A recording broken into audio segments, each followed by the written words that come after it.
Alright guys, today I'm going to be reviewing Wild Eagle at Dollywood. This is a B&M wing coaster, and it was my first B&M wing coaster. It was also the very first wing coaster ever built. So without any further ado, let's get right into this review. So when you walk into this little plaza, it's actually very cool. I mean, they have this awesome looking eagle. I don't know how they made that, but it is just so cool. It's huge up close and it looks really nice. And then of course you have the Wild Eagle logo. And the thing is with this coaster, you can't see very much of it because it is up in the mountain and the trees are kind of secluded back there, so you can't really see too much of it, but you can see a good bit of that lift hill and it looks really nice. So when you walk into the station, there is that famous Wild Eagle theme song. Sounds very cool, and there's some facts about eagles on the walls. Look, it's all very nice. I mean, it's very loose theming, but it looks nice and the station is very well done. I was kind of confused because this was my first wing coaster, so I didn't know if you were going to have to go in on one side or the other, or if it was just all one queue line, but I figured it out, so it was fine. So when you get in there, you strap down your B&M vest restraints, and in all honesty, guys, I didn't really mind these vest restraints. They weren't even that bad. I mean, people told me they were just dreadful, and I didn't hate them that much at all, honestly. I mean, they weren't good, but they weren't bad at all.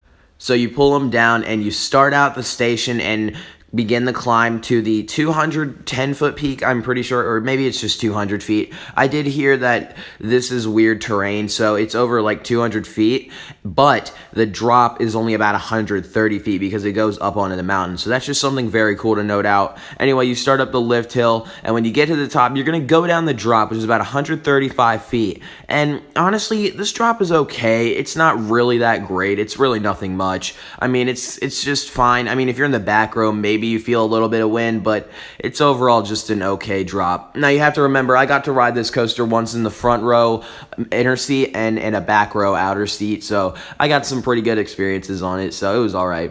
And then after this, you're going to go into the first vertical loop, and it's pretty good. If you're in the front row, you get a little bit of hang time, and the back row, it whips you over, so it was a decent loop. Definitely not my favorite, but it was okay. Then you're going to go into my personal favorite part of the ride, which is this massive zero-G roll. It is so much fun. In the front row, you feel the hang time, and it just feels like you are flying. In the back row, you get some hang time, but it just whips you straight over it. It was so much fun, and it's such a massive inversion. I loved it. Then you're going to kind of go up into an Immelman, which, you know, it's okay. It's an alright inversion. It's definitely not the best. But after this, you're going to soar into another zero-G roll, which this thing is okay. Definitely not the best part of the ride. And now you're going to come into the weak point of the ride, which is near the end. This ride is not too long, but, I mean, hey, it was the first wing coaster. So you kind of go up into an airtime-less hill. There is no airtime whatsoever. And if you're in the back row, you can really feel it shaking. It's crazy. And you're going to go into a little helix, which is forceless as crap. You're going like 20 miles per hour. And then airtime hump up into a second helix that takes you the opposite way, which is also forceless, like 20 miles per hour. And then you're going to kind of just soar into the brakes, and the ride's over just like that. So it's not a very, very long ride. It's got a decent duration. I did notice in the back row, this ride is super shaky. It is very meme-worthy. It's crazy. Overall, though, it was pretty fun. I mean, Wild Eagle, it's definitely not even one of my favorite coasters out there. I don't even know if it makes my top 25 personally, but it was definitely a fun experience. Like, it's so weird, and because it was my first wing coaster, I think that's why I was so shocked by it and how good that one inversion was. I mean, it's just such an interesting experience, you know. Some of the inversions were good, some of them were okay, and it just had kind of a weak ending, but the overall experience of it is what I like so much. So for Wild Eagle's final score, I'm going to be giving it a 7 out of 10.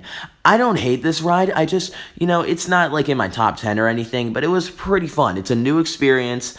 I really liked it. I found it to be pretty smooth in the front, but shaky in the back. Some of the inversions were really, really good. And that drop was okay. I mean, it's not a bad drop at all. So overall, it was a good ride. The theming's great.